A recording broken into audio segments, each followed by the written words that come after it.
Hello, hello. I am Lorrie, and I'm going to tell you a little bit more about myself and about Roshni as well. But we're having some issues. I'm having some issues getting her on with us today. So I'm going to try again in just a second here. But in the meantime, happy Valentine's Day. If you like Valentine's Day, if that's your thing, so give me just a second, and regardless of whether she's able to join us or not, we are going to still keep talking about sex and chronic illness. See if she's able to join. Hello, hello, hello. Oh, okay, so she's here. So Roshni, I sent you an invite, and it should be popping up on your screen. So hopefully you'll be able to find that. Yay, we did it. Oh, I need to flip this. Yeah. Hi, Laurie. Can you hear me? Oh, I sure can. I'm so sorry. I had some tech troubles joining, but I'm here now. All right, it happens, right? And I'm having some camera issues here. So, aside from all of these things that happen for us in life, I want to welcome you and as well. Hello, Fa. Thank you. And I saw some other people up here, Marty and Ryan, and yes, so welcome, welcome. So if you're not familiar with me, I'm the creator of the Relief and Transformation course, and this is to help people recover from long COVID and ME/CFS.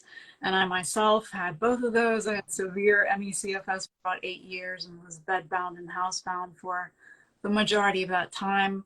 And then I also developed long COVID, but I have gotten through all of that, and I actually coached people and continue to coach people with ME/CFS and have done that for 20 years. And I have recently completely healed from lifelong fibromyalgia. So I understand very deeply the difficulties of having these types of illnesses. You know, having any kind of chronic illness is very difficult, of course, but then you add on that layer of the post-exertional malaise with things like sex and intimacy and pleasure, and it makes it even more difficult. So yeah, like I said, I'm so excited to be here with Roshni, and let me bring up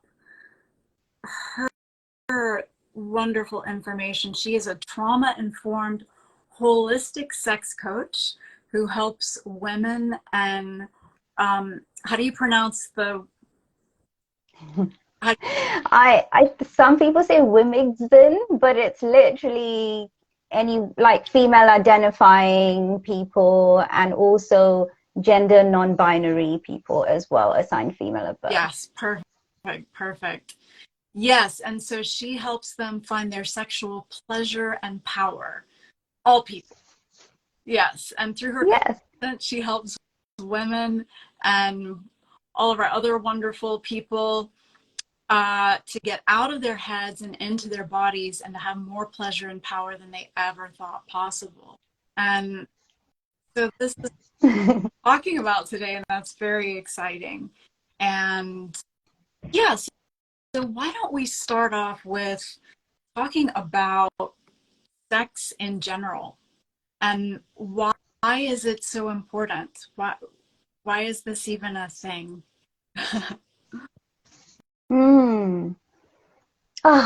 Well, I just want to say I'm so happy to be here with you, Laurie, and everyone who's joined. So thank you for having me. And to answer your question, why is sex important? So I want to say that I'm here to actually help you all find your own inner wisdom. And so I would say that for me, sex is extremely important.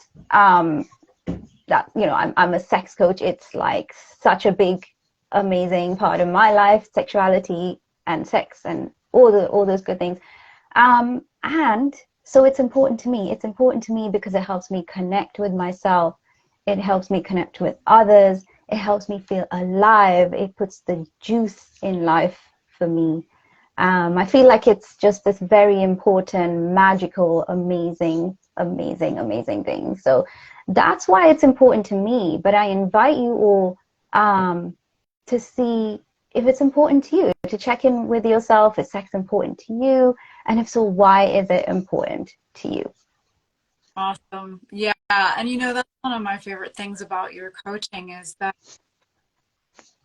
it's not that anything one specific way, you don't get boxed in. You really pay attention to and stress the importance of embracing our own feelings and takes on things. And I think that's so beautiful. Yeah. Thank you. Yes. It's all about helping you find your own inner wisdom on all of this. Yes. Beautiful, beautiful. So just so that we know, so that we're all on the same page, right? What is your definition of sex? When we say sex, what does that mean as far as this discussion? Great question. So the dictionary, depending on which dictionary you consult, one of the dictionaries defines sex as, one person touching another person's genitals, right? But for me, like, sex is so much broader than that. And again, this comes back to what is your definition of sex? So for the purpose of this discussion, sex is whatever your definition is. And I say yours, Lorrie, and everyone who's listening. So there are some people who, people are going to be like, okay, can it include oral sex? Well, of course. What about other kinds of sex? Of course. But also, some people say they can have sex with other people while they're both on separate continents using their energy. That is sex as well, right? According to them. So for the purpose of this discussion, sex is whatever it means to you. It can mean intimacy, it can mean pleasure, it can mean, it does not have to mean orgasm, or it may mean orgasm. It does not have to mean penetrative sex, or it may mean penetrative sex. It's whatever you consider sex to be, and I invite everybody here to broaden their definition of what sex means, if that feels good to you. Yeah. And that gives me goosebumps too, because for some people, intercourse is not going to be possible at this point, given malaise, given different things. And so to be able to broaden that spectrum and to say, sex is whatever you decide it is, that's so beautiful. Helpful. I just feel this joyful energy coming out of my solar plexus and torso like this when you said that. Yeah. Yes. And hello to our new people who are joining, Michelle and welcome to everyone who's joining. I can't pronounce that name, but and Resilience Within Me and Heal with Leo and hello. So one of the things that that I coach about is that anything that we want it because of the way we think it's going to make us feel, right? We want to get well because we think that will make us happy, and of course it will, but still we want it because of that feeling. We want money because we think that will make us feel safe or secure, whatever that is for you. What are some things that we want from sex? Is that a question to myself? Is that a question to people in the chat? Yeah, I think it's to everyone. I think I would love to hear your thoughts on it, and I would love to hear from people in the chat as well. Yeah, thank you. Yes. Yeah. For me, while people are dropping their thoughts in the chat, for me, it's connection, it's pleasure, it's ecstasy. Never-ending ecstasy. That's what I want from sex. I have no shame in wanting that, because why shouldn't I want it, right? I feel like pleasure is everybody's birthright. Yeah. So So why not go for that? And you know, if it's available to you. So for me, I want connection, never ending ecstasy, and different times I want different things. Maybe one night it's wild and primal, and another night it's spiritual, and another night it's sensual. Night, day, whatever, afternoon, Tuesday afternoon, as good a day as any to have sex. Yes, yes. Yeah, great. So, you know, and the reason that I ask that question is a couple of different reasons, actually. But one of them is because I think that when we do have a chronic illness, that what we want from sex is a little bit different, right? Now, I'm just speaking from my own experience, and other people out there might have a different experience. But I know that when I'm not feeling well, and back when I was ill, that the main things that I wanted from sex were to feel that connection, really. That was my main thing.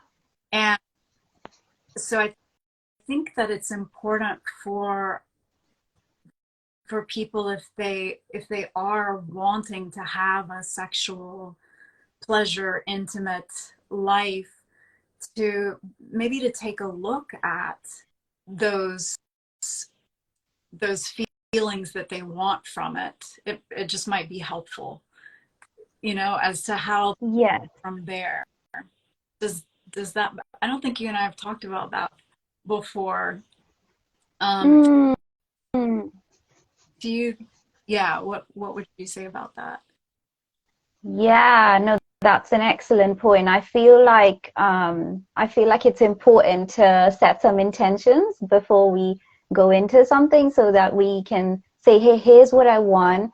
And then also I invite everybody to have to be curious about that and what else is possible, you know? And, you know, it's like this opening up. When I say the word curious, for me, I just feel like things open up when I'm more curious. And honestly, curiosity is a superpower, in my opinion, because it's such a great place to be, in my experience, because suddenly we try things, or we are curious about things that, you know, we might not have tried before, and it's just a real mind opener, I feel. So I invite everyone to not just set their intentions about what feelings and what else, whatever they want from sex and intimacy and pleasure, but also to have a sense of curiosity. Even just 1% of curiosity is perfect. Yeah, I love that. And y'all, this is something that I learned from Roshni as well, is that 1%. Even if it's 1%, can you tell us more about that? Because I think this is helpful in every part of life, right? Yeah. So I learned this concept from my trauma specialist mentor, Shelby Lee. And you know, I've typically been the person who's like 100% or nothing, go home or go hard, you know, no, sorry, go hard or go home. And but like I've really, as I've deepened into my trauma informed work, I've really come to appreciate that power and value of that 1%. Even if we can do 1%, even if we have 1% more pleasure, 1% more peace, 1% more grounding, it all counts. And sometimes maybe that's all we can have. You know, I mean, the political state of the world, and, you know, the pandemic we've just been through, and so many difficult things, chronic illness that so many of us experience. It's all, life can be really, really tough. And I feel like it's a lot of pressure to get 100% of everything and make sure we get 100% of every experience, because yes, of course we can have that when it's available to us, but sometimes, at least in my experience, it hasn't been available to me. And then I'm like, well, what if I just focus on this 1%? Oh my gosh, even 1%, I can't even do that. What about 0.5%, 0.1%, you know? And that just makes me feel like I don't have to push myself to experience something that maybe my body doesn't even, like, is not even ready for and maybe it might not even feel that good in the end because my nervous system wants to experience 1% or 2%, and it's fine with that. And if it's 100% is available, we can go for that too. Yeah, so I want to take a few moments just to let that sink in for people, because that, I think that 1% concept around this subject is really important, you know, for people with chronic illness. That even percent. Okay. Yeah, it brings tears to my eyes, and it is true. Just the 1% concept. It has been life-changing for me, and I really, really hope that it's helpful for the people listening today too. Yeah, awesome. So we, Roshni actually wrote most of the ebook, but we Lorrie helped me too. collaborated. I added some things here and there. Yes. And I thought that we'd go through that together before we take the questions that were sent in, which I'm really excited about. And thank you so much for those of you who sent in these excellent, excellent questions. And, you know, I realized also that I haven't really, I sent this out in an email, but I just wanted to take a few minutes just to share what my experience with sex and ME/CFS was, because that's why this whole thing came up. So actually I started working with Roshni because I ran across her through another person, and because it just sounded like something that would be really cool to do, and to get in touch with my sexual, sensual, intimate self, pleasure self more. And so I've actually worked with her, and she is absolutely incredible in so many different ways. And one of the many ways is that she creates a very safe space for you. So I just wanted you to know that as well. Thank you, Lorrie. Yeah. Well, gosh, thank you. I'm getting kind of teary-eyed for, you know, around too. But you know, back when I was so ill, I was in my early 20s, and I had this wonderful partner who, he was 22 at the time, and he was trying to start a new life in another, you know, in a new town. And I was so ill at that point, and he was my only caretaker. And he had to, you know, some days he had to carry me to the bathroom because I couldn't get there on my own. And so, and I'm sure that a lot of you out there have had some similar experiences.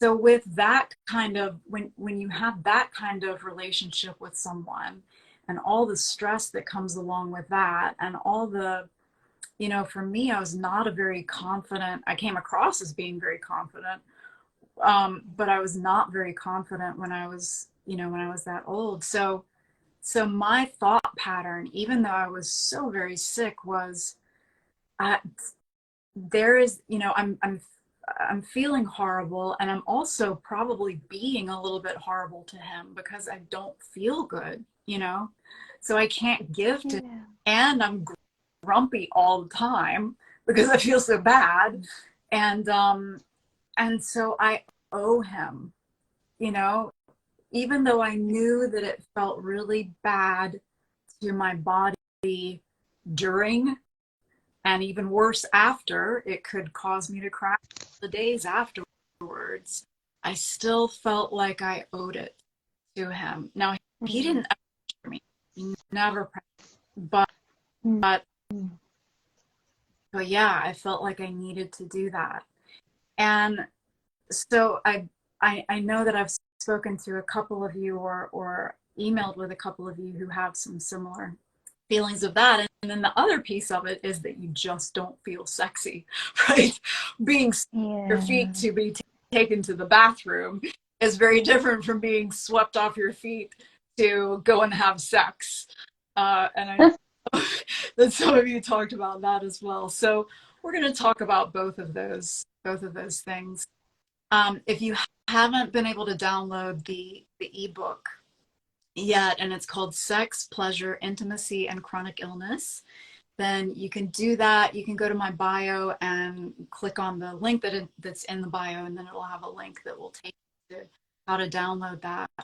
But why don't we start with number one, which is, if you're finding it hard to have sex with chronic illness, it makes sense why. Roshni, why don't you speak to that? Yeah, and this is the first and such an important point that I would really want everyone to know, is that if you're finding having sex with an intimacy while you have a chronic illness, if you're finding that hard, it makes so much sense. It makes so much sense to me why you would find that hard. So I just want to validate that it is hard and that it makes sense why you might be feeling it's hard. Yeah.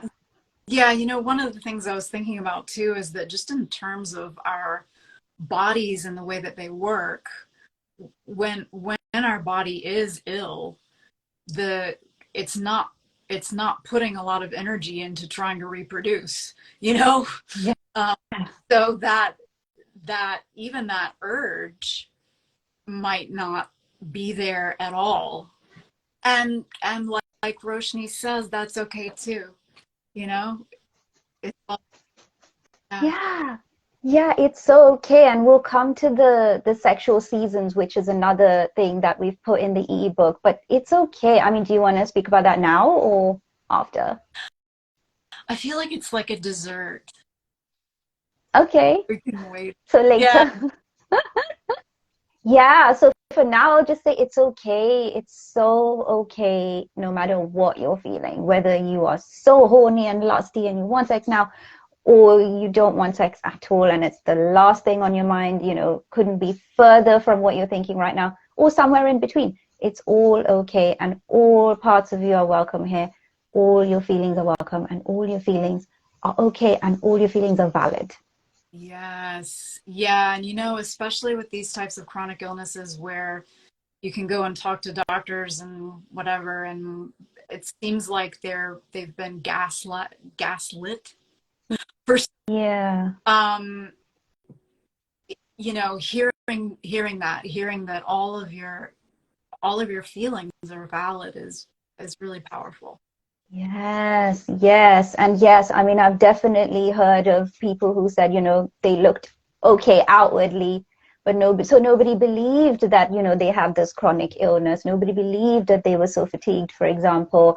And I just want to say, nobody knows better than you what's going on in your body. And I invite all of you to be an advocate for yourself, to advocate for yourself to healthcare professionals, doctors, friends and family, partners, everywhere, to everybody. I really invite you, and I'm not saying this is easy, but I really invite you, even just 1%, to advocate for yourself, because nobody is an expert on your body more than you are. Nobody knows what's going on and how it feels in your body more than you do. Yes, beautiful. Yeah, so we're going to talk a little bit more about that as far as boundaries, and we'll talk a little bit also about some of the more specifics too. And then I also wanted to let people know that I also created a separate ebook about pacing and sex, that you can take a look at. But what we're talking about today is more of the kind of like a broad scope, and how to approach it overall. Is that right, Roshni? Do you think? Yes. Yeah. Okay. Yes. Great. Yeah. So yeah, and then number two, and I thought that this was really great that you put this in there, that sexuality is a core part of life, and it's important. If it's important to you, then it's okay to prioritize it. Can you talk about? Yeah. Yeah, because for example, some people love sex. Some people identify as asexual, which means they're not interested in sex. And many people are in between. So I always encourage everyone to find their own inner wisdom around this. Is sex important to you? And if it is, then please don't let anyone tell you that it's not important for you, right? Because you know what's best for you. You are the authority on you. And so if you feel that sex is important to you, it's important, period. Yeah, I really love that, because I think that we already tend to think, oh, well, at least I know that I did this at a couple of points, several points actually, when I was ill. I would say, am I just making this all up? Nobody's finding anything. There aren't any tests coming back that are weird or anything like that. So am I making all this up? And so the taking that power and knowing ourselves and giving ourselves permission to allow sex to be important to us, if it is to Yes. us. Yes. Giving yourself that permission. Yes. Because you are the authority on you. Yeah. Yeah. Yeah. And then number 3 here is the pressure we can tend to feel around having sex with our partners is real. Let's chat about So real. Yeah. So I just want to say, like your example, Lorrie, where you felt you owed your partner sex. Is that true? Did I get that yeah. right? Yeah. Yeah. So I just want to invite everyone to consider that actually you don't owe anyone anything. You don't owe anyone anything. You don't owe your partner or partners sex. You don't owe anyone anything. I know, again, easier said than done, because we are nice people and we want to please and we want to be a good partner. And I completely understand that. And all those feelings are valid and welcome too. All parts of you and are welcome, and it all gets to be here. And I invite you to consider and be curious about, what if I don't owe anyone anything? Because what I'd invite you to do is, if your partner does come and say, initiate sex, and sex is not an option right now, if you have post-exertional malaise or, energy crashes after, and you're white for 2 days after, and it's just, having sex, having your heart rate up is just not an option right now, then perhaps you might say something like, honey, I am so attracted to you. If this feels true for you and you are attracted to your partner, you might say, you are so hot, I am so attracted to you. And sex is not an option right now. It's not an option right now. It's not because I'm not attracted to you. It's going to make me feel worse in terms of energy. It's going to give me an energy crash. And so it's not an option for me right now. However, here's another way we might connect. Yeah, so something like listening to a piece of music together, holding hands, spooning without clothes on, going to the park if that energy is available to you. There's many other ways to be intimate apart from actual sexual intercourse, or what society might define as sex. I love that. I love it. I love it. I love it. So much goodness to unpack there. So, that first part is that we don't owe anybody anything. Ah, oh, you know, it's all good. But yeah, and then that it doesn't have to be sex. It doesn't have to be what we think of as traditional sex. We connect in other ways too. Absolutely. Beautiful. Um, yeah, and you know, we'll get to more questions later, but because we're in this arena right now, in this area right now, one of the questions that came in, and this was really interesting, and I totally get it, because I think this can happen as well. And it's that uh, the question had to do with this particular person who has either ME/CFS, I think ME/CFS, and that her partner now no longer comes to her, you know, Mm. and and she wants him to. So what would you say to that situation?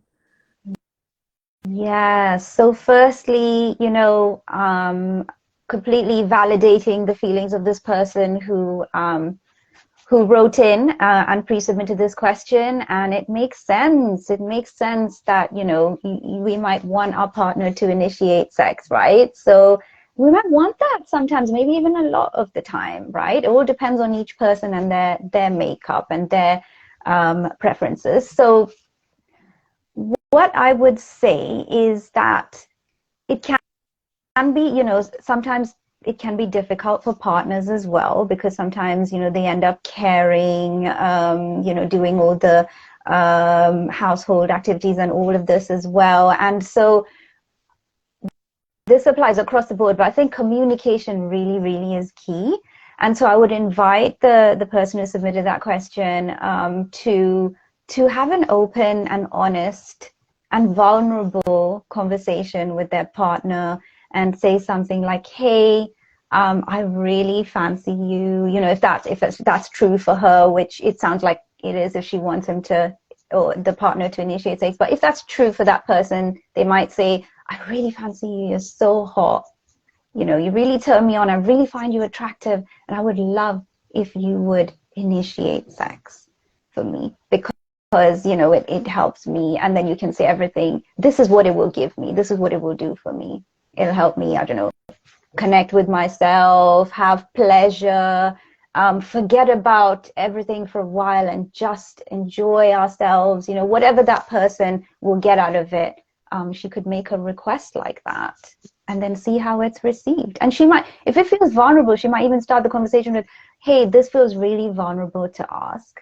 And that way the receiving person knows that, this is not the time to turn away or be harsh. So hopefully they will be receptive to that request. Yeah, I really like that. And, the thing that came to mind too was that, because I know that the partner who's not ill can sometimes get to the place where they just stop trying to initiate because it feels like they're constantly being turned down.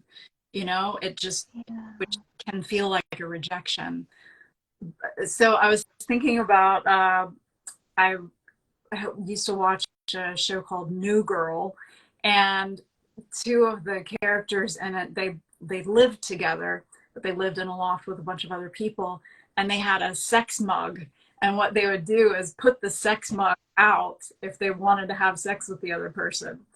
And so then the other person knew, they had this little way of Genius.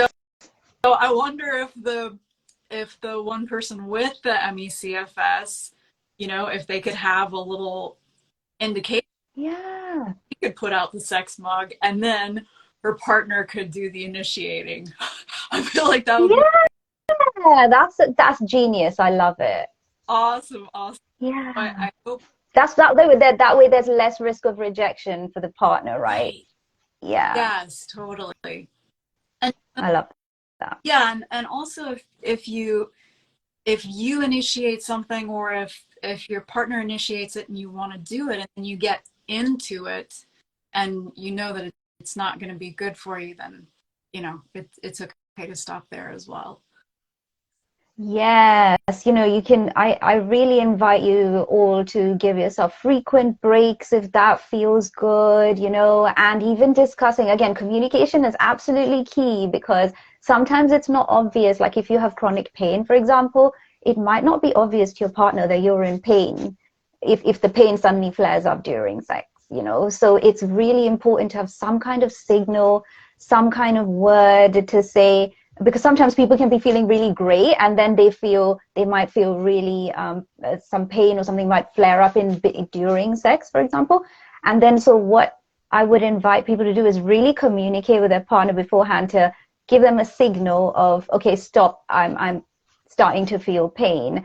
There's many different ways to do it. I would invite you to be creative. We can take a leaf from the S&M world where there's safe words. So they say yellow, for example, if it's if people are suddenly not feeling so good, and red if it's like, just stop now, please.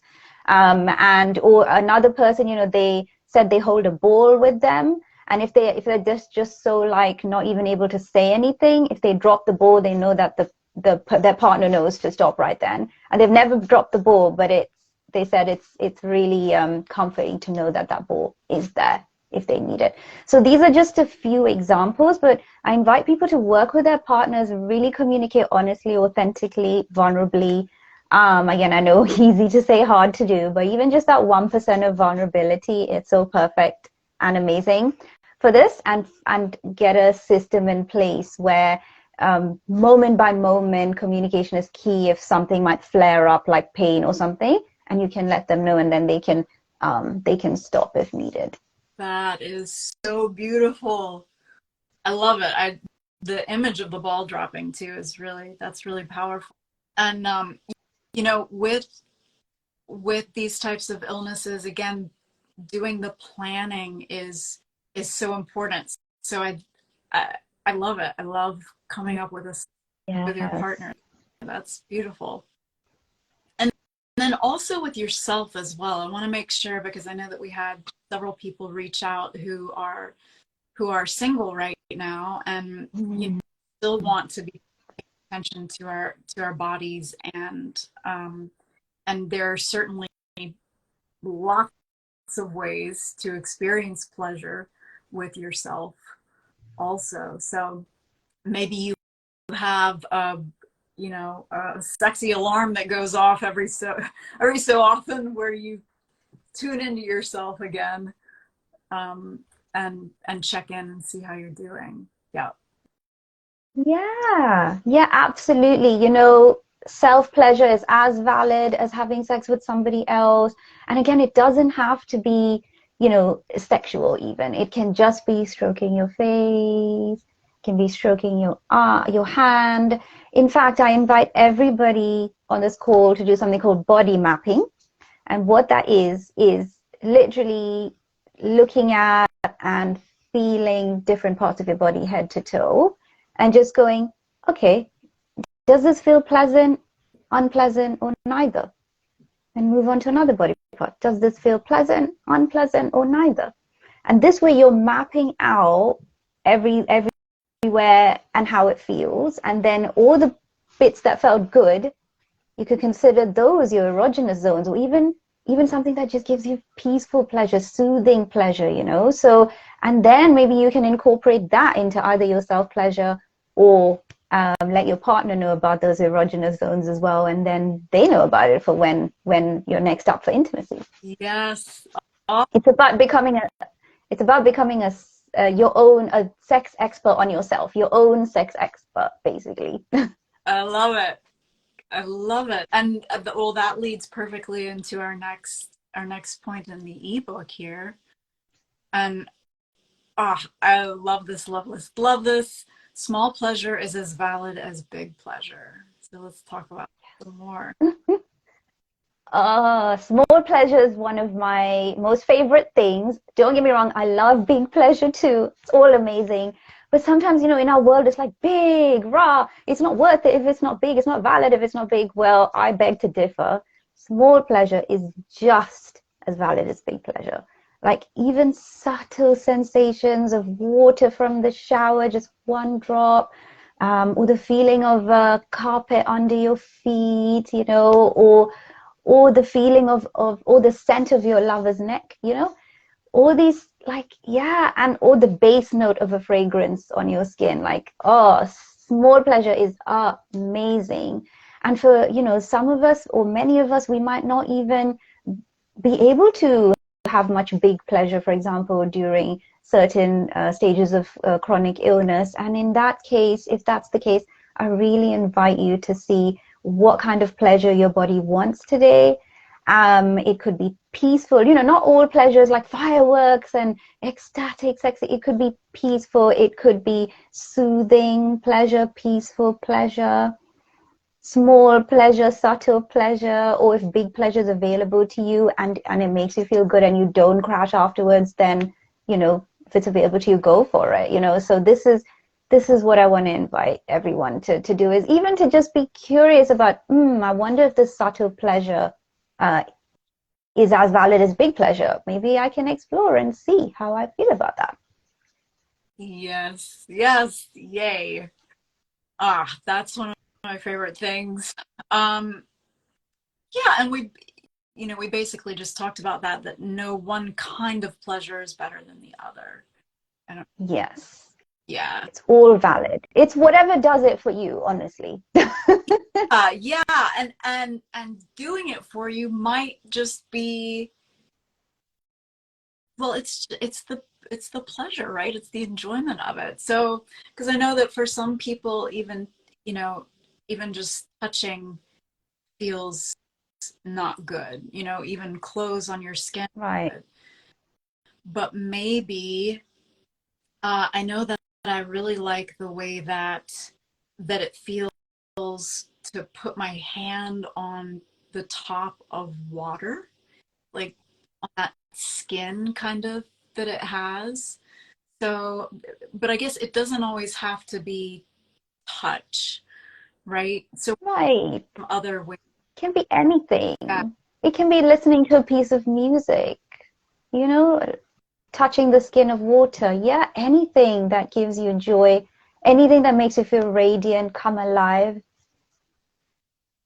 yeah, yeah, yeah. And I really like that it blurs the line even between sexes the way that we traditionally think of it as intercourse, or the genitals having to be involved, and taking it to, well, there's something very sensual, pleasurable, very intimate about you know watching nature or Yes. everywhere, as long as we open ourselves to that.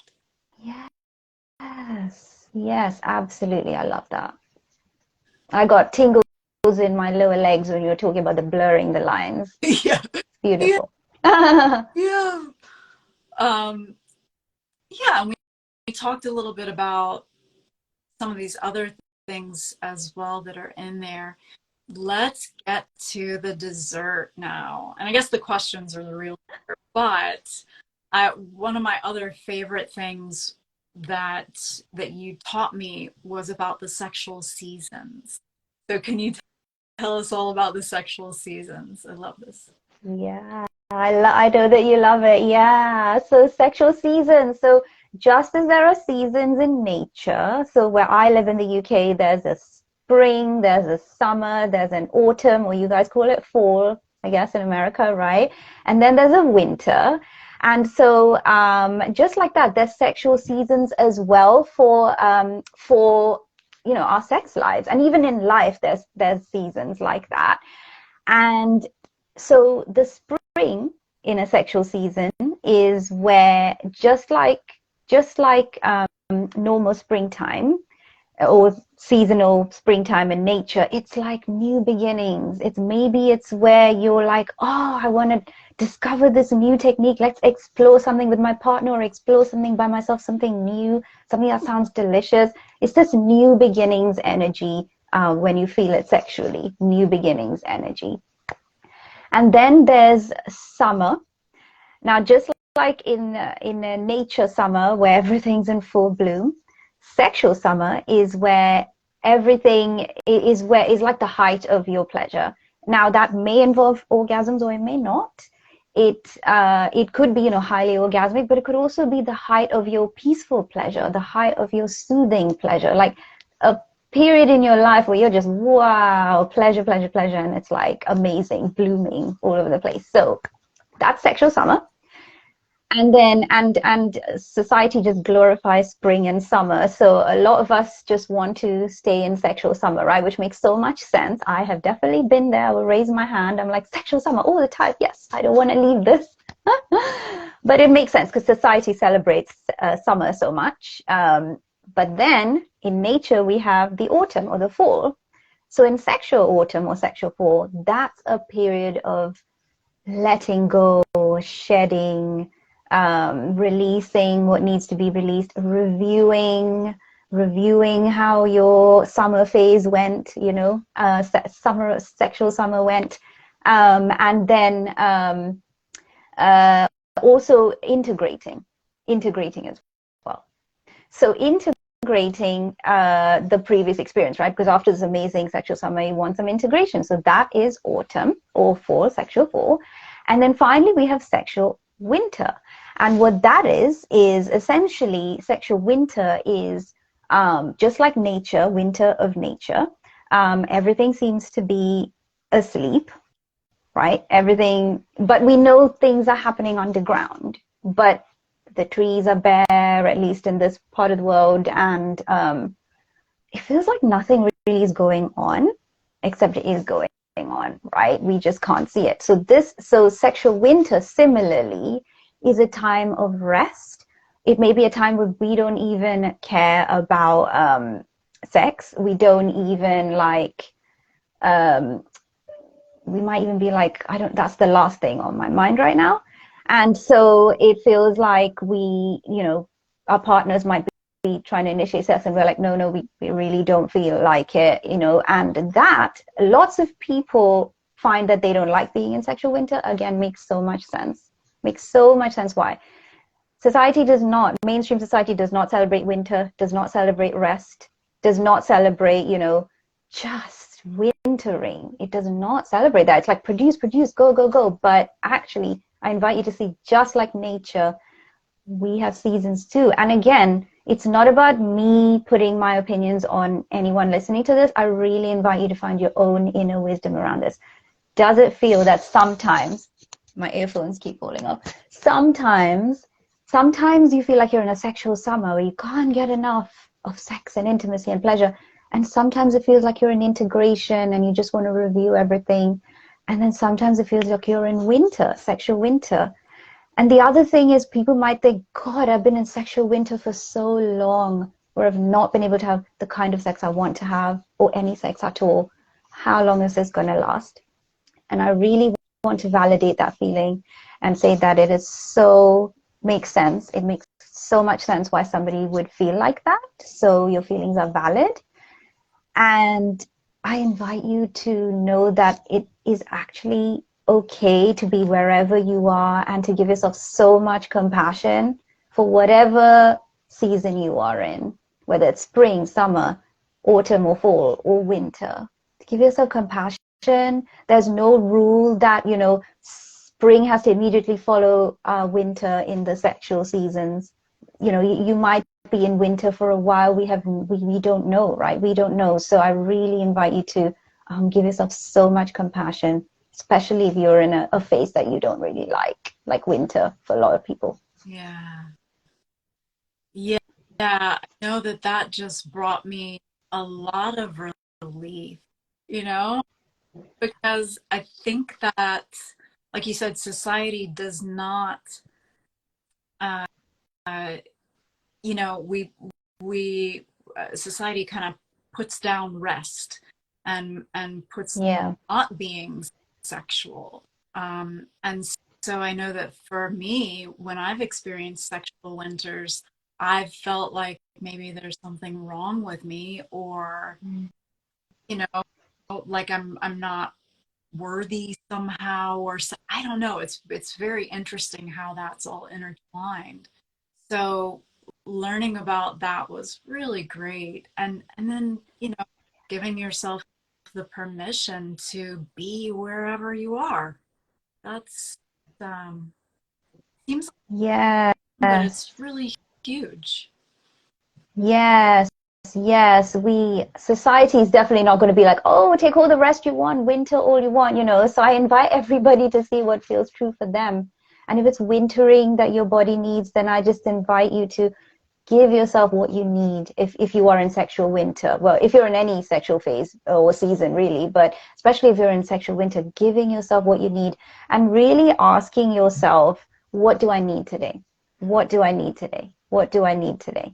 You could do that despite whatever sexual season you're in, but I feel especially in winter, especially when things are really challenging or could be challenging, what do I need today? I really invite you to ask that question. I love it. I love it. Um, so let's get into our questions, our Q&A. Do it. Oh, wow. That has gone fast. Do you mind if we go a little over? No problem. I'm available. So much. Well, I kind of put you on the spot there. It's not like It's okay. Not a problem. It's my joy to be here. great. I'm loving Me this so much. too. Yeah, me too. How are y'all doing out there? Let me know. Give us like a thumbs up or a heart or something. I can't see some of the stuff on the right there. See some way. Yeah, and if anyone's got any comments, feel free to add those too. Yes, yes. We'd love to hear from you. What are you getting out of this? Yeah. I'm very curious. Yeah. Yeah. And if you have any questions or anything, so let's see. Our first question is, I find it challenging to be intimate with variable energy. I can be mid Mm. warm up and suddenly my body shuts down. I just run out of energy or something mildly stressful happens. I want to respond, but my body won't. Thankfully, it's not every time, but I was wondering if you had any tips. It's a newish relationship, and I'm thankful my boyfriend is patient and understanding, but it still makes me feel inadequate. Mm. Yeah.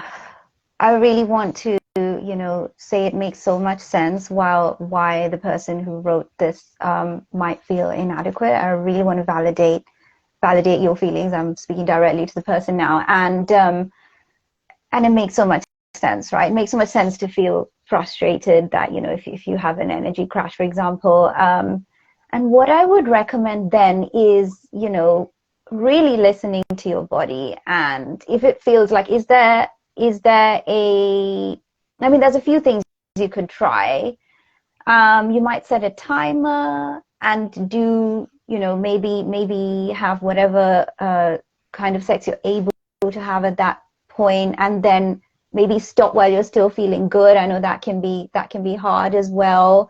But rather than thinking, oh, I'll just do a bit more and then experiencing a crash, it's better to just stop while you still feel like you can do some more. And I know that's really, really hard to do and easy to say. Or another thing could be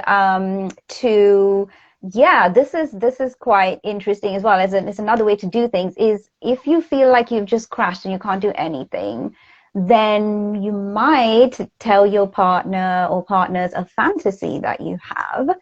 And then if they're feeling, energized or have more energy at that point, they could self-pleasure to that fantasy, and they might even tell you their fantasy or add to the fantasy and the story, right?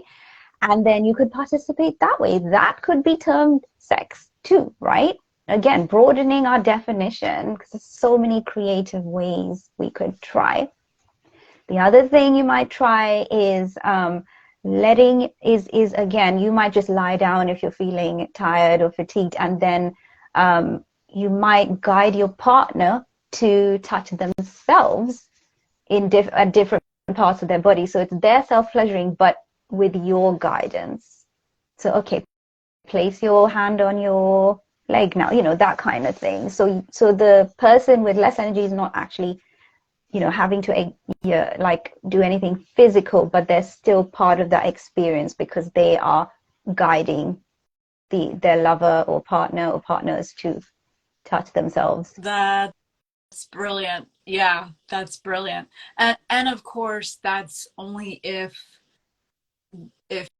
you are still wanting to Yes. yeah, if you're 1,000%, because you don't owe anyone anything, right? It's only if you're like, oh, I don't have energy, but I really still want to have sex in some way to participate because I'm still turned on. So only if you want to. I really invite everybody to honor their own body's consent and their own consent, because that is so important. So thank you for pointing that out. Yeah. beautiful.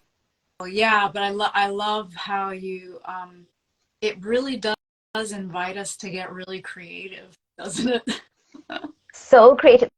Oh my goodness, like Hollywood, like they have about 2 positions, like missionary and doggy, and like that's it, like that. And occasionally some oral sex, some implied oral sex. But there's like 1,000,001 ways. I really invite you all to get creative and get exploring if that feels good to you. So many ways we haven't even thought of. Yes. Oh, I love it. I love it. All right, next question. And this seems to, well, I'm very interested in sex and chronic illness. I'm almost 3 years into long COVID, dysautonomia, and POTS, and it's so easy to feel sort of dead subdiaphragmatically. Yes. So this would be where I would invite you to do the body mapping exercise, because I hear that, again, really validating your feelings about, being dead subdiaphragmatically. And I'm curious about, are there areas above the diaphragm where you could experience pleasure doing that body mapping? Some people find that their ears get so sensitive in a good way to pleasure, or their nipples, or their chest, their neck. So I'm really curious, and I really invite you to explore and do a body mapping on really your entire body, and or if you want, just above the diaphragm, and then see what are those pleasure zones. And they might not even be what you expect. You never know until you try. I love Might be very surprised. that. Yeah. I'm really excited for that person now. Me too. So for the person who sent that question in, we'd love to hear back from you as far as Yes. Yes. anybody who does any of this. We'd love to hear from you. Yeah. Yeah. And just one thing to say, that person who I, just, that's the question about subdiaphragmatic. Yeah, once they find their, hotspots, then they can feel free to incorporate that into their self-pleasure, or let their partner or lover or lovers, partners know about it as well. Awesome.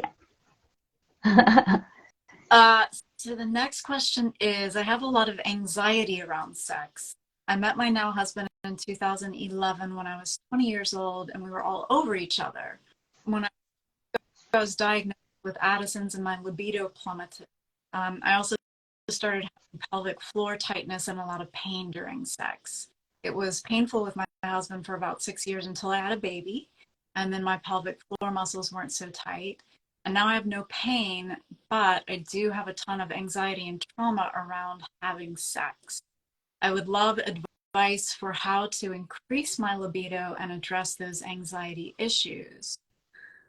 I'm also interested in finding a sex therapist, but don't know how to go about that. So I guess we have two separate questions there. Yeah. So I think I'll start with the second question and then move on to the first. But firstly, I'm so sorry to hear that you're experiencing anxiety, and I also heard that the person who wrote the question mentioned the word trauma as well. So sorry to hear that this person has had anxiety, trauma.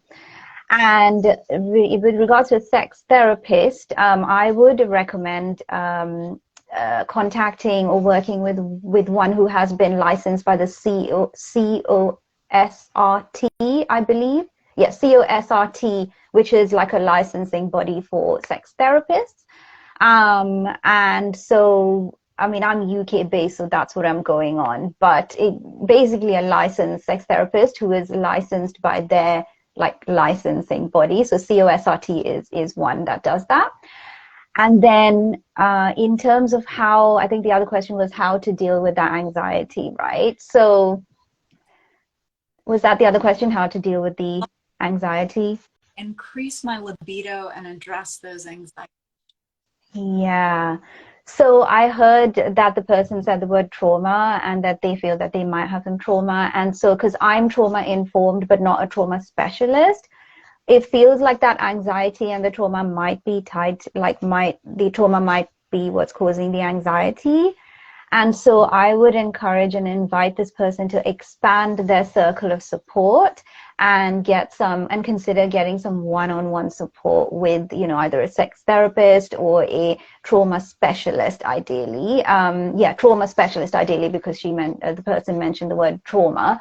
And so I don't want to assume it's a she, but the person mentioned, I don't know if it's a female identifying person, but the person mentioned trauma. So I would really invite the person to work one-on-one with a trauma specialist, so that, because I feel like it's very tough to do this by ourselves, especially if trauma is involved as well. Yeah, but I want to suggest one more thing for this person, is a really gentle way to maybe develop our resilience to things like anxiety and really life in general. And you know how it is with life. It's something called resourcing. And what that is, a resource is anything that feels soothing or even neutral. So it just gives us a break, you know, from anything painful or horrible going on. So for example, like, you know, feeling the carpet under your feet, feeling the ground under your feet, or you might just scan your body and just see, is there anything that feels pleasant or even neutral? Like the tip of my left elbow feels neutral. And then you can just hang out with that neutral or pleasant feeling for a bit. Yeah, and that's called resourcing, and that's a very gentle way to bring ourselves back to the present moment and and help us maybe, you know, just give ourselves a break from everything that's going on in the world, especially if it's difficult to deal with. And once again, it doesn't even have to be a pleasant sensation, it can be neutral as well. So that's another thing I would invite this person to explore, but definitely would invite them to consider working with a trauma specialist one-on-one. Great. Thank you.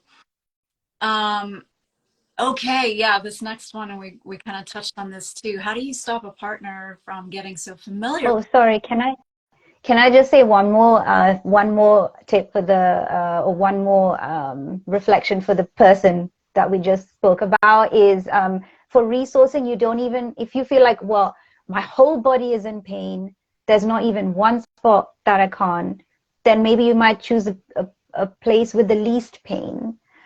And that could be a resource. And if there's literally no place on your body, you don't even want to go there, then I would invite a visualization of someone you love, or a place you love, or a tree you love, or imagining a piece of music. Even listening to a piece of music can be a resource. So I just want to say, if you don't want to use places on your body as a resource, you don't have to.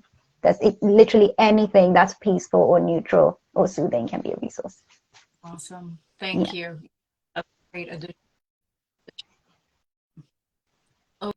Okay, how do you stop a partner from getting so familiar with your aches and pains, etc., that they no longer even bother to react when you mention it? So I'm not sure if this question is asking about, you know what, I'm gonna get back in touch with that person separately, because that's not specifically about sex.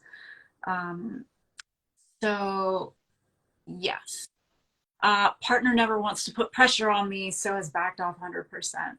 So we did talk about this one. Yeah, a vulnerable conversation. Yes. Let me read through it a little bit more.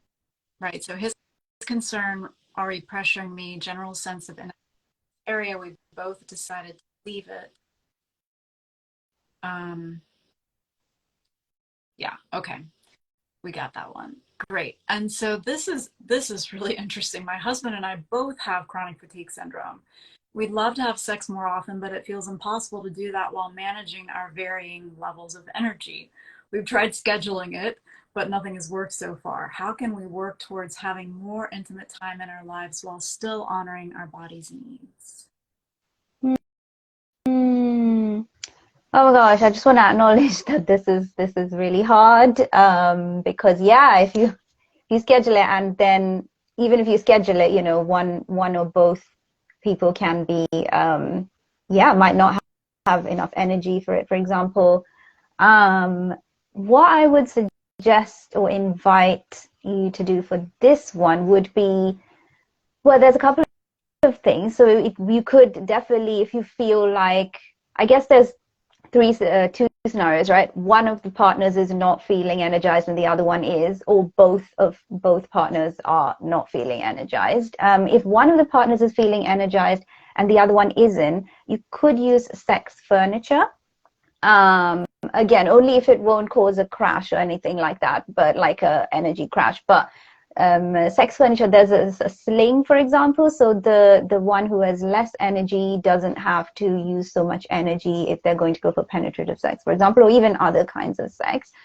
And then the other invitation would be to do the fantasy exercise we mentioned earlier, which is the one who has more energy can do the self-pleasuring, while the one who has less energy in that moment might describe a fantasy, or guide their verbally guide their partner's hands for self-pleasuring. That's great. Yeah, that's wonderful. Yeah, and really giving yourself so much grace around this, I feel, because it is very, very, very difficult, and I want to acknowledge that. Yeah. And also, one last thing, other kinds of intimacy as well. Again, the listening to music together, spooning together with, you might just spoon together with your clothes off if both people kind of have don't have energy at the same time, for example. Or taking a break and seeing what happens as well. Love it. Love it. Thank you. Thank you. Okay, I have a question about long COVID and romantic relationships. How to maintain a romantic relationship with my boyfriend, even though he is my primary caregiver, does all the household, sometimes even has to feed me. How can we continue to be equal partners, even though he does so much more for me than I do for him? And so I think this, yeah, I'm going to leave it at that. Yeah. Oh my gosh. Yeah. Once again, acknowledging how difficult this is. I just want to acknowledge for everyone who sent in questions how difficult, their situations are, and how much I acknowledge their feelings. And for this person, I would say, sex. I think she's a sex therapist. Yeah, Esther Perel says that a desire is kind of like, it's like a constant tension between security and mystery. So we want the security of, we've known someone for a long time and, they're kind of with us all the time kind of thing. And then there's mystery, which is the complete opposite, where we have to spend time away from somebody, like when your partner's away, for example, when a lot of people find when their partner's away, that's when they really, they really want to jump their bones and they're really horny for them because they've spent some time apart and there's a mystery that's grown between them, right? Even when we have a new lover or a new partner, like we don't know them and they don't know us, and that's what makes each other so interesting, that mystery, right? So I definitely acknowledge the challenge here where, if your partner's with you all the time and they're even feeding you and, doing the household chores and everything, that can definitely some people might find it might take the mystery out a little bit. And so I'm just curious what might put that mystery back in. Could it be? And there's a number of suggestions. And again, just for this whole Q&A, these are just options and invitations. You don't have to do any of this. Take what resonates and leave the rest. And they're just invitations to explore. Do what feels good and ignore the rest is what I invite you to do. So few things we could do here is, number one, what makes you come alive and be radiant? Do that without your partner, right? Maybe, and I don't know if it's feasible for this person to go somewhere and do like a pottery class or a painting class or something, something that makes them come alive and feel radiant. Anything that makes them come alive. And if not possible, if that's not possible and they don't have mobility, then can they do it online when they're feeling, up to it, and when they're not feeling fatigued or having any other symptoms? Or could they read a book? Could they, anything that makes them come alive, but an activity they do without their partner, so that the next time their partner's seeing them, they're like, oh, something different. What is it? I can't put my finger on it. You know what it is? It's a mystery, because that person's been, having these experiences by themselves that make them come alive. And I think people can feel that. So that's one option, or one invitation. And then the other one might be that I don't know what the specifics of the situation is, but could other people help out as well, and not just your partner? Could your partner share some of the work that they're doing? Could family and friends help out? And again, I don't know what the financial situation is here, but could you hire a personal care attendant or someone like that to help? I don't know the specifics, but these are just options to play with, so that your partner doesn't have to end up doing, more than they want to, or more than you want them to. It's all just options to explore, really. Yeah, depending on the situation and the person, whatever feels good to you. But these are just some things to play with. That's awesome. I remember in some of my acting classes, one of the things that we were taught was to have a secret the whole time while you're acting. Ooh, I love that. It's kind of along the same lines as the mystery. That's awesome. Yeah, that makes so much sense to me. Yeah. I love it. Okay, so let's go to, yeah, I've been having health problems now for 9 months with menopause on top of that. And the sexual relationship with my hubby has gone out the window. I don't feel up to it. I'm worried positions, etc., will trigger symptoms and pain. And I don't want to be touched much either, as I do feel pain or it triggers pain. I don't feel at all sexy or aroused. I feel clumsy. I feel old. My hubby is amazing. He is patient and loving and understands, but I do feel his needs and wants also. So I don't know that there's a specific question there, but do you have any invitations for this person? Yeah, so I'm hearing menopause, pain, feeling old, and I just want to again validate what this person is feeling. It can be so challenging, especially with pain involved and when we're not feeling that sexy. And I would firstly invite the person, because the Taoists say menopause is the second spring. Oh. I know that, yeah, right. Mainstream society does not paint a great picture of menopause. It's like, oh, okay, yes, it's, it's all downhill from here kind of thing. But I don't agree with that at all. In my viewpoint, it's actually the second spring. It's where, woman's creativity comes forth, and she becomes even more of a leader than before, and all of this. So it's very inspiring. I'm getting chills in my head as I say this, basically, but I'm very passionate about it.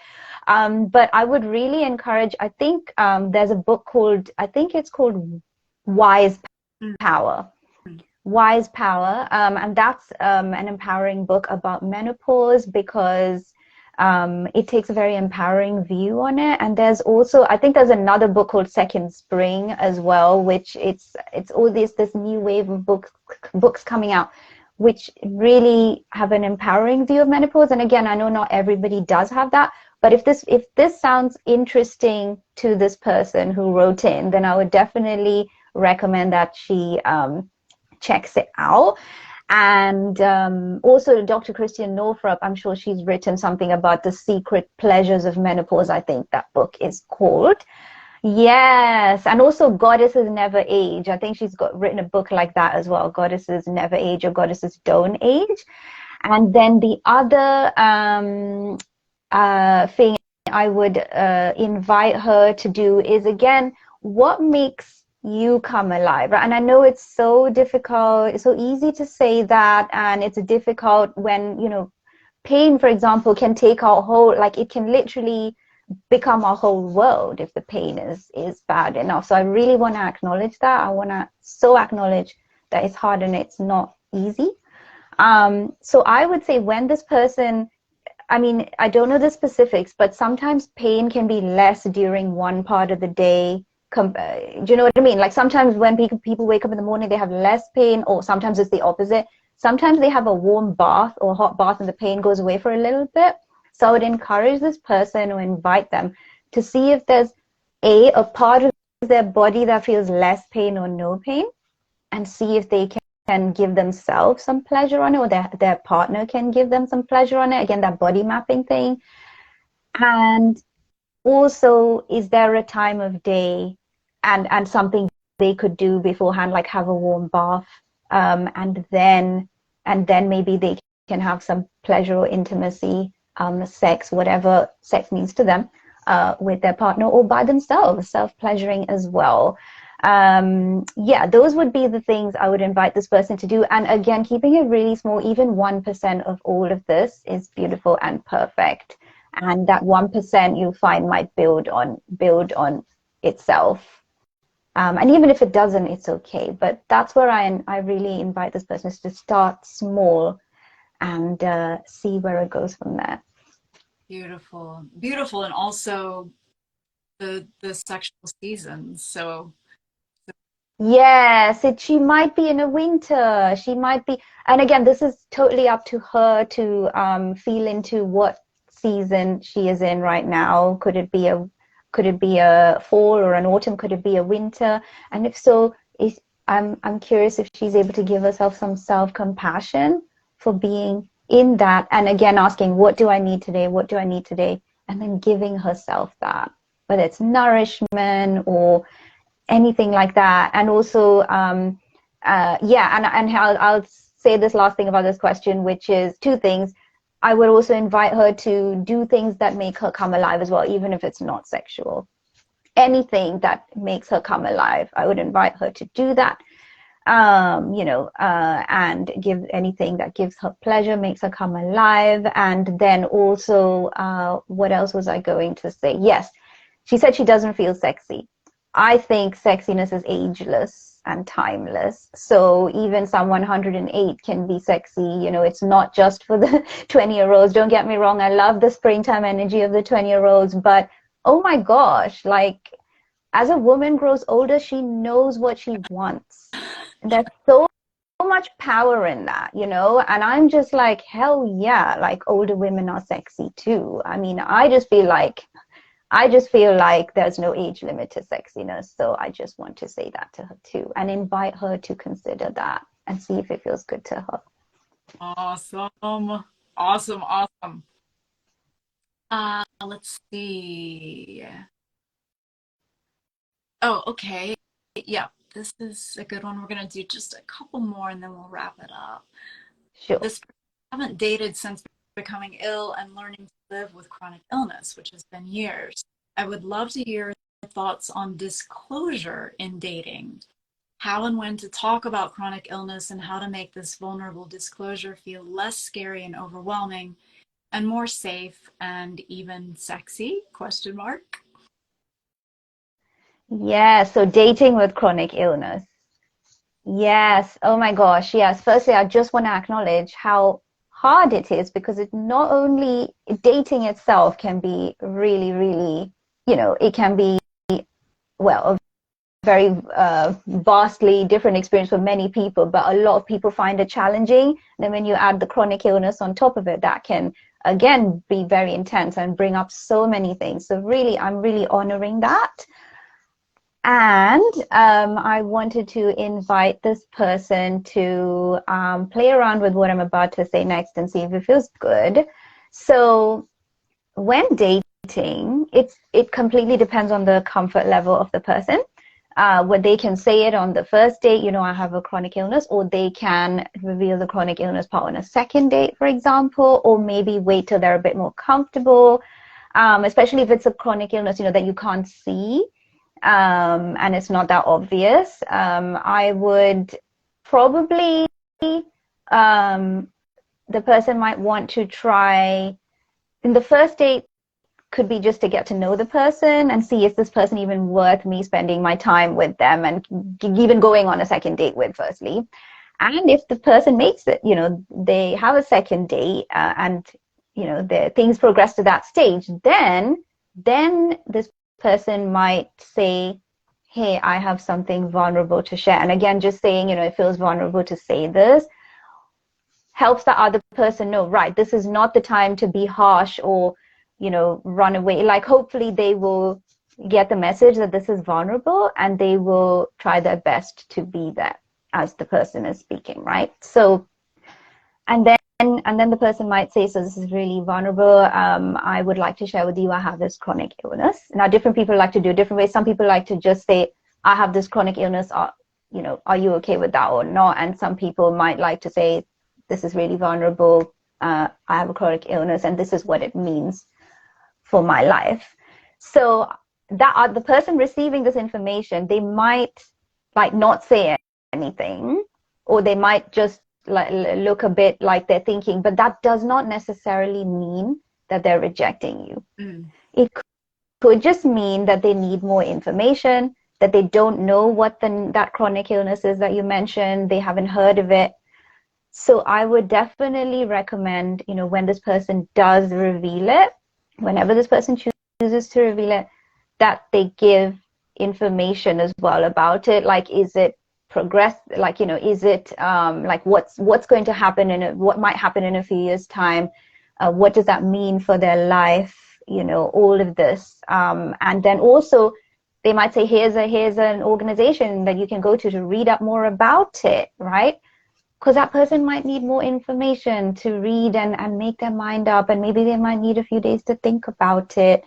So, some people are like, accept me the way I am or bye. And some people might be like, if you want to take some time to think about it, you can. But most important thing is that this person takes care of their nervous system and doesn't say anything too early. I really invite everybody to, be grounded as much as possible when and present when having a vulnerable conversation like that. Was there anything else I want to say? Yes. So some people might just be like, okay, well, thank you for telling me, and I want to end this now. And some people might be like, I want to think about it. And some people might be like, what's the big deal in that, right? So I know it's so hard, and some people say that, oh my gosh, I'm so tired of people just like leaving when they hear I have a chronic illness. And I would say I invite this person to make that criteria for who they should be with to be, is this person accepting of me, of my chronic illness as well? Are they accepting of it? If so, then they're the one to be with, And then, of course, I'm not saying that's going to make the perfect person, but they're the one to continue dating, for example. Right. Make that, yeah. They ticked that very important box. Yes. Yeah. Yes. So they're worth going further with, right? So yeah. And last thing, I think she asked something around how can I do it in a sexy way? This is what I'd say. Courage is sexy. Vulnerability is sexy. Owning who you are, owning your experience is sexy. Yes, I can really feel that in my lower legs and my ankles and my feet. Yes. So there's seriously, I'm like, some of the sexiest people are so confident. I know confident can be a superficial word, but underneath that, actually, I feel even sexier, self-love. Yeah. Self-love. Yeah. And being willing to be courageous, being willing to be vulnerable, having those hard conversations and being like, this is who I am. And and I have this chronic illness, not that I'm not the chronic illness, but it's part of my experience, and I'm having this vulnerable conversation with you, and do you want to date me further? Do you want to take this further? Is extremely sexy, because this person is strong and confident in themselves to have a vulnerable conversation. And truly, I don't think there's anything sexier than that. So I invite this person to know that it will already be sexy when they have this vulnerable, deep conversation. Yeah. I love that so much, and I know that person is going to really appreciate that too. I hope it was helpful. Yeah. Okay, so yeah, and this one is kind of along the same lines. So it's been years since I've had sexual intimacy with a partner, partially because my body has transformed in ways I don't even understand. Sex to me in the past has been about feeling free, letting go. Actually, this is a really good question. This is not the same kind of question. In the past, sex for me has been about feeling free, letting go of inhibitions and pleasure. Now, living with illness, live with pain. My life is about being Mm. full, about physical energy limits to prevent consequences of a crash, which is not at all sexy. How can the two worlds combine, chronic illness and sexual pleasure? Right now, it feels hard for me to imagine how physical boundaries of energy envelopes and pacing can be brought into pleasurable sexual experiences with a partner, which can include letting go and going with the flow, which is the opposite of pacing. Please help. And she says, ha ha, afterwards, because. Uh, yeah. I really want to acknowledge that it's so difficult that, and I want to validate this person's feelings and the feelings of everybody who wrote in. It can be incredibly hard when we're used to one type of, a particular type of sex where we're, like the person said, inhibitions, we lose our inhibitions and we let go and it's so free. We don't have to be watching ourselves or pacing ourselves or anything, right? We don't have to be watching for the energy crash or doing too much to cause the energy crash, like none of that. So I really want to acknowledge that it's hard to, when you're used to that kind of sexual experience, to now be in this slower, more considered experience, right? But the sexual, sensual intimacy. So I invite this person. I acknowledge firstly that it is very, very tough.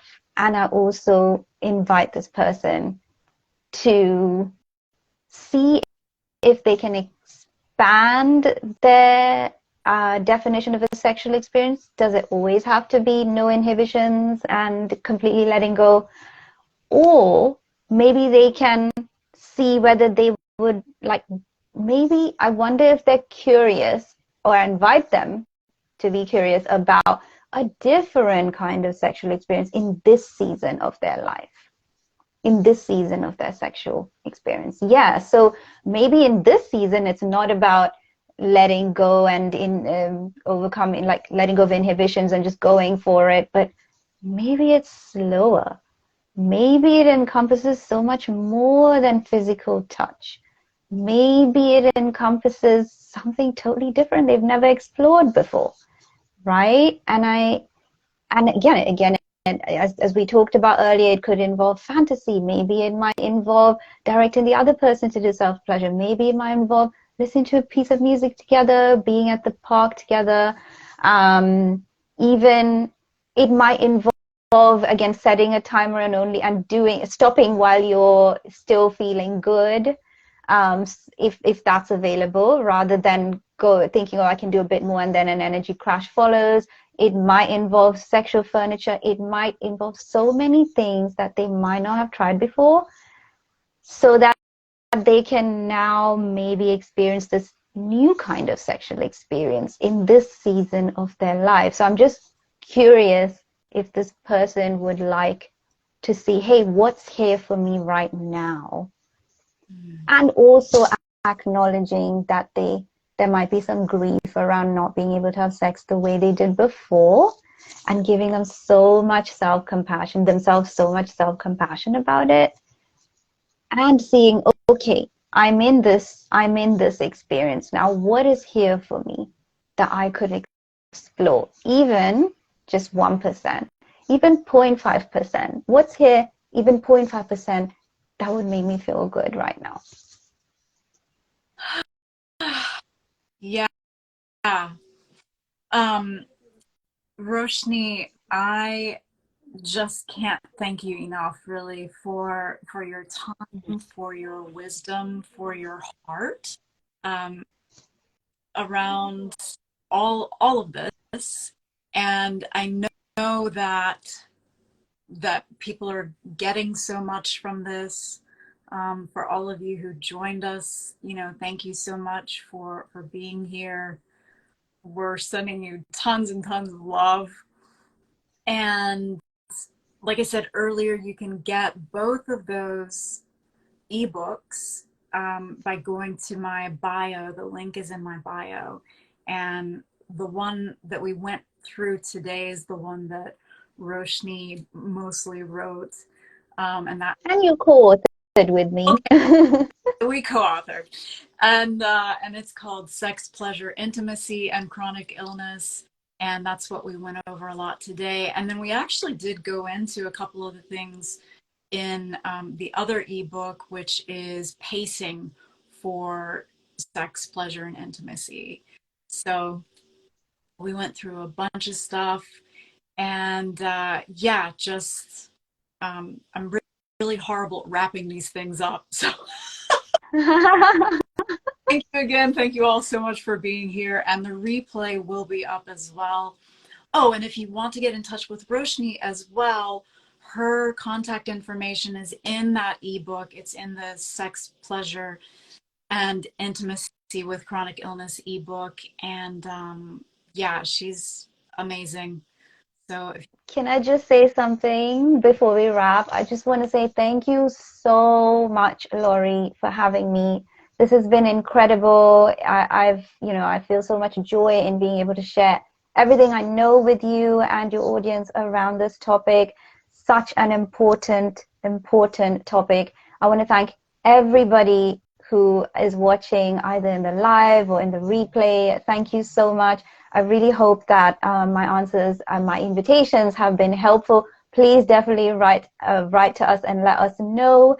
And I leave you with this last invitation of giving yourself so much self-compassion. And even 1% is beautiful. Just want to leave you all with that. And thank you so much for being with us today. It's truly been an honor. yes. Yes, yes. All right, that's the perfect wrap up. So lots of love, everybody, and we'll catch you in the next one. Okay, bye. Bye.